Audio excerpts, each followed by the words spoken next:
ഉണ്ടെന്ന് തോന്നുന്നില്ല. ഭവനപർവം,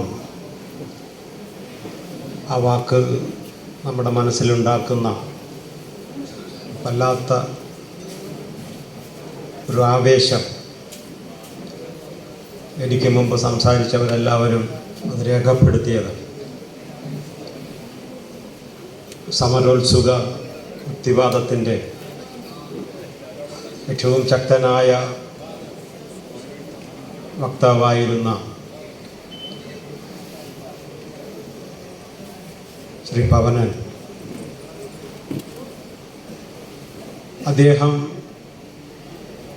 യുക്തിവാദത്തെ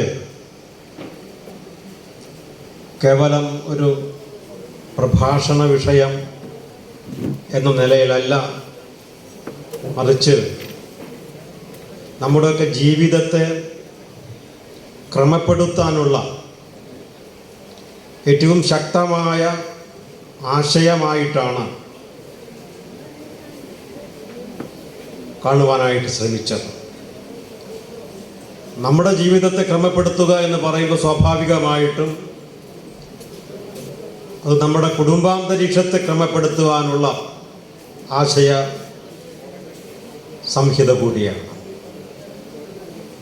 കുടുംബങ്ങളുടെ ജീവിതത്തെ ക്രമപ്പെടുത്തുക എന്ന് പറയുമ്പോൾ സ്വാഭാവികമായിട്ടും അത് ഈ സമൂഹത്തെ ക്രമപ്പെടുത്താനുള്ള ഏറ്റവും സഫലമായ ആയുധമാണ്, ആശയമാണ്. അതുകൊണ്ട് തന്നെ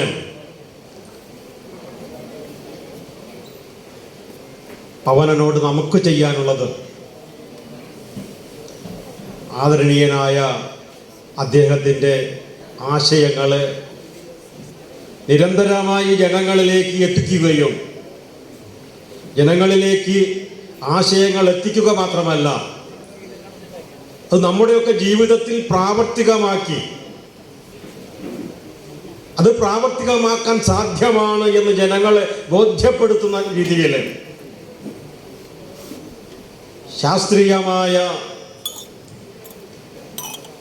ജീവിതശൈലി, അത് ഇന്ത്യൻ ഭരണഘടന ഉറപ്പു തരുന്ന ഒന്ന് മാത്രമല്ല എന്നും നമ്മുടെയൊക്കെ ജീവിതത്തെ മുന്നോട്ട് നയിക്കേണ്ട വെളിച്ചമാണ് അതെന്നും അവരെ ബോധ്യപ്പെടുത്തുക. അതാണ് നമുക്ക് അദ്ദേഹത്തോട് ചെയ്യാനുള്ള ഏറ്റവും വലിയ ആദരവ് എന്നെനിക്ക് തോന്നുന്നു. മറ്റ് വിശദാംശങ്ങളൊന്നും ഞാൻ സംസാരിക്കുന്നില്ല. ഇവിടെ സൂചിപ്പിക്കപ്പെട്ടു, അന്ധവിശ്വാസങ്ങൾ കേരളത്തെ അടക്കം വരിഞ്ഞ് മുറുക്കിക്കൊണ്ടിരിക്കുന്ന ഒരു ദശാസന്ധിയിലൂടെയാണ് നമ്മൾ മുന്നോട്ട് പോയിക്കൊണ്ടിരിക്കുന്നത്. അതിൽ പുരോഗമനവാദിയെന്നോ അധോഗമനവാദിയെന്നോ എന്നൊന്നുമില്ല. എല്ലാവരെയും അത് ഒരുപോലെ ഗ്രസിച്ചു കൊണ്ടിരിക്കുന്ന ഭയാനകമായ ഒരു സാഹചര്യം. ആ സാഹചര്യത്തെ മുറിച്ചു കടക്കാൻ നമുക്ക് കഴിയണം, നമ്മുടെ കുടുംബങ്ങൾക്ക് കഴിയണം, ഈ സമൂഹത്തിന് കഴിയണം. എങ്കിൽ മാത്രമേ മനുഷ്യക്കുരുതി അടക്കമുള്ള അന്ധവിശ്വാസങ്ങളിലേക്ക് കൂപ്പുകുത്തിയ കേരളീയ മനസ്സിനെ അതിൽ നിന്നും വിമോചിപ്പിക്കാനായിട്ട് കഴിയുള്ളൂ. ആ വിമോചന പോരാട്ടങ്ങളിൽ പവനപർവ ചിന്തകൾ തീർച്ചയായും നമുക്ക് അണയാത്ത ഊർജസ്രോതസ്സായി വർത്തിക്കും. അത് വർത്തിക്കണം എന്ന് മാത്രം പറഞ്ഞുകൊണ്ട് എല്ലാ അഭിവാദ്യങ്ങളും നേരുന്നു.